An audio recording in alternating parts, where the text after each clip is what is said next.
Just because lo-fi is typically considered background music doesn't mean it should be boring. And in fact, most playlist curators and label A&R are really big fans of the genre, and they tend to be pretty active listeners. So if anything, you should be shooting for that sweet spot between being chill and capturing the vibe and still being really engaging and being listenable to someone that's actively paying attention. So today I want to talk about one of my favorite techniques that I think you can use to help bring your lo-fi beats to life.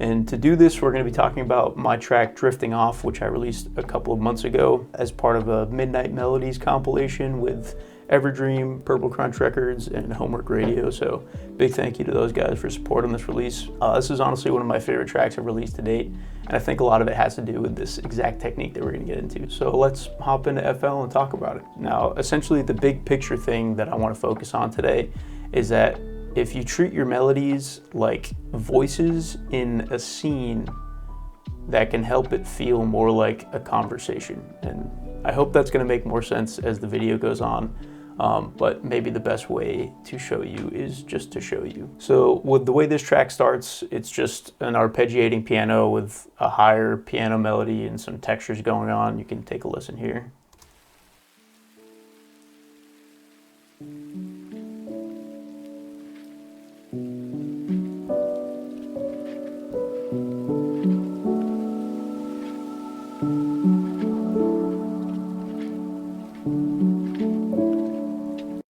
So by this point, we've established that as, core melody 1 in this A intro section, right? But then in that first verse or drop, however you want to refer to it, I've got a guitar coming in that's actually going to be sort of singing with the piano melody, right? So again, if we're thinking about voices in a scene, this guitar comes in and they're almost like a duet, and they're moving together towards the same goal.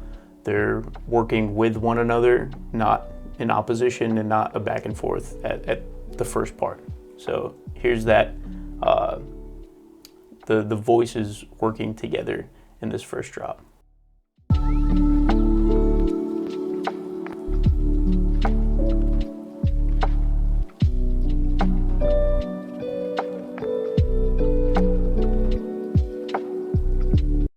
So you hear with the chords and this piano melody and then this sort of main guitar line.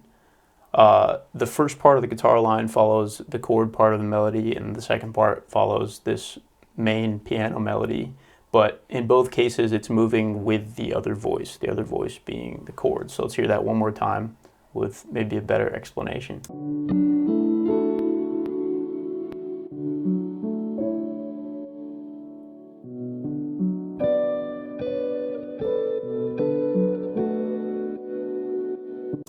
So they're not identical, they're not completely mirroring one another, but their rhythms are matching nicely and they're voiced in their own spaces so that they're in harmony with one another, right? So in this case, the voices are acting together, like I said. As we progress through the verse, though, the voices end up separating and acting more in a call and response, which is a phrase you've probably heard before, where it becomes more conversational, where the piano will say a phrase and then the guitar will respond to it in a unique phrase. So let's have a listen to later in the drop where you can hear that evolution happen.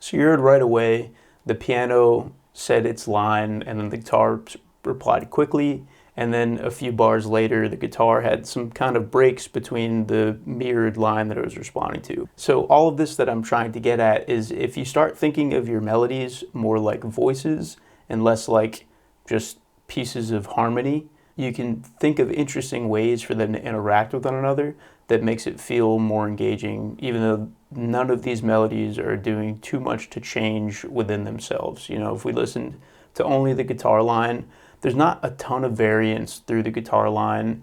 The piano melody repeats the entire song, but because the way the guitar and the piano are interacting, you end up with new feelings as the verse progresses.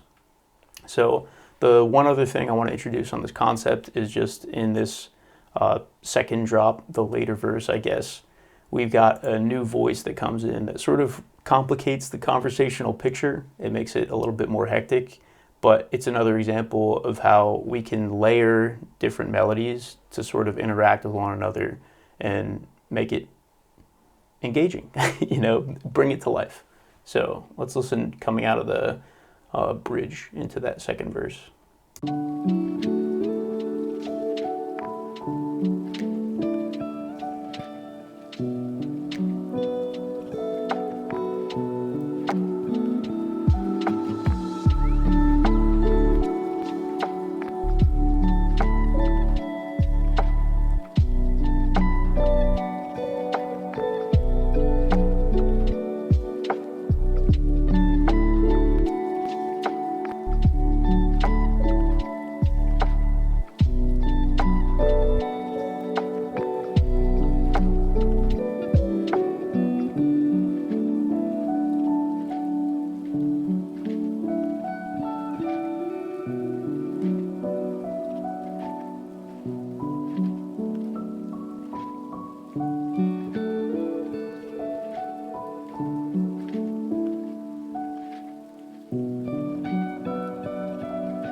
So yeah, it's a pretty quick one for you today, guys. I do hope it was helpful. Definitely feel free to leave a comment. Let me know if you have any questions or anything that you think I could have explained a little bit better, or if you've got your own take on this very same idea.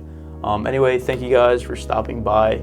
Thank you for watching. Be sure to hit the subscribe button. We are on the road to 1,000 subscribers. I think there's going to be a big announcement when we finally hit it, so definitely hit the subscribe button. Stick around, hang out, learn something, make some friends, and we'll see you next time. Peace.